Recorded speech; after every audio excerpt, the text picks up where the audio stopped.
And so last week we made the point that God's mission for the church as it relates to the kingdom of God is twofold, right? Two things that are very, very, very important. Number one, the first thing is God has called the church as a part of our mission to be what? To be the expression of Jesus in the world around us. That's what God's called us to be, the expression of Jesus. Right? Again, not the kingdom of Bud, not the kingdom of Rich, not the kingdom of Brandy, but rather the kingdom of God. And that's where we have to see things. That's the lens through how we need to see our lives as a part of the church of Jesus Christ. And so I want to deal with that question that you've probably asked at some point in your life, and maybe you're still asking it. What is this life all about? Anybody ask that question? Anybody ever ask that question? Yeah, of course we have. And many of us still do, right? Even those of us who kind of have a good feel for it in a relationship with Christ, we still kind of fall into that where we ask that question every once in a while. Well, I want to give you three things that I can just be absolutely positive that helps us understand what life is all about. All right, and we've talked about these before, and I want to kind of review those with you. Life is really about three challenges, all right? First of all, life is a test. For you and me, life is a test. That's the first thing you need to know about life. It's a test. God is going to place before you opportunities to test your faith, to see just where you are in your devotion to Him vis-a-vis your devotion to yourself. And so life is a test. We talk about trials. God allows trials in our lives. Sometimes our trials are brought upon by ourselves, our own decisions sometimes, right? We bring upon trials and we bring them upon others in our families by decisions that we make. We have all experienced that. You're either coming out of a trial, you're in the midst of a trial, or you're headed into a trial. You will always be that in terms of your life. And that's a part of life being a test. Now, we can't control a lot of that. Now, we can control our decisions.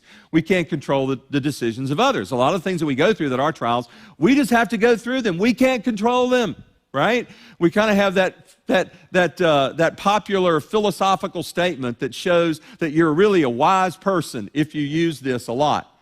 It is what it is, right? That's where we think the wisdom is in our 21st century, but it's really not. It is what it is because of the decisions of myself and those around us. But God allows the trials to grow us. Here's the second thing that we can learn about life, and this is where we're going to camp out a lot today. Life is a trust. Life is a trust, all right? What is a trust? Well, let me kind of give you an example of this, right? Every time you enter into a relationship with someone else, you entrust them with a part of yourself. You think about that. Every time you enter into a relationship with someone else, you entrust them with a part of yourself. Some of you are single, and you're looking to the day when you are going to entrust yourself into a marital relationship with someone else. Some of you have been married before, you're not now. Some of you are, etc., whatever the case might be. This applies to friendships. This applies to parent-child relationships.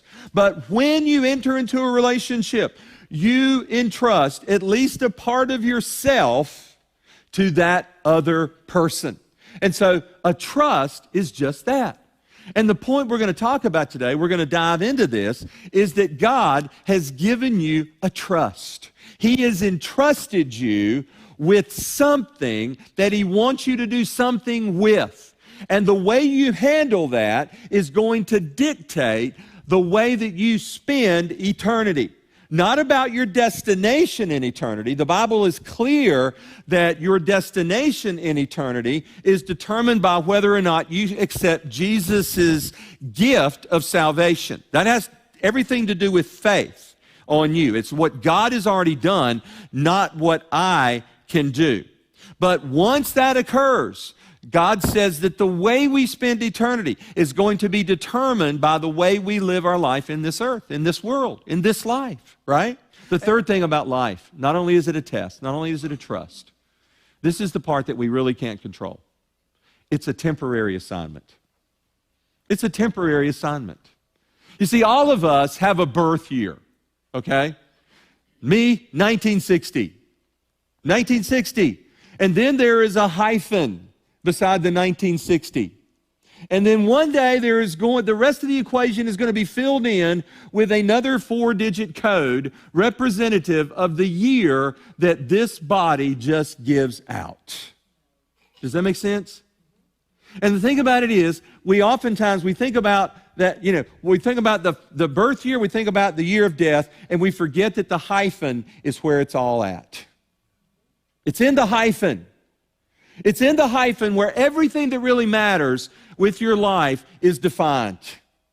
It's where we live it out. It's where we decide to live out a life that really counts for the kingdom of God or that counts for the kingdom of Bud. And that is a decision that is ongoing every day. We make that decision anew every day in terms of how we do that. So life is a test. We can't control a lot of the things that go on in our lives, right? It's a temporary assignment. We can't control that either as much as we want to. But the part that we can control, the part that we can really make a difference with, is the part of life that is a trust.